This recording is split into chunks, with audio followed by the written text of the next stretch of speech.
Karon po ay November 20, 2024. Ang oras ay 7:20 na ng umaga. Okay guys, yan nakikita nyo guys. Yan yung mga baboy na kinarga sa truck na kakatay na sila. Naalala ko lang nung family driver pa ako noong mga 2003. May amo akong taga Bangladesh. Tapos habang nag-drive ako sa kanyang Honda CRV, nakita namin ang sa truck na may mga baboy. Tapos sabi niya slowly.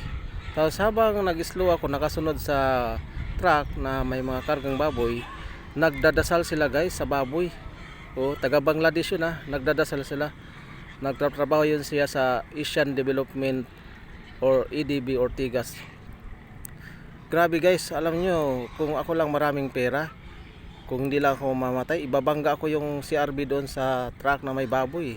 Grabe, hindi ko masikmura na dinadasalan nila, sinasamba nila ang baboy, na yung baboy na hindi na nga pinapakain dahil marumi sa mga tao. Tapos ngayon dinadasalan pa nila. Grabe talaga yung mga ibang tao guys sa ibang bansa. Ang iba nga baka, mga hayop dinadasalan, sinasamba na hindi tama. Buwan, bituin, basta mga nilikha ng ating banal na Diyos Ama, mga hayop o ano dyan. Grabe talaga sila. Dapat patayin yung mga yun.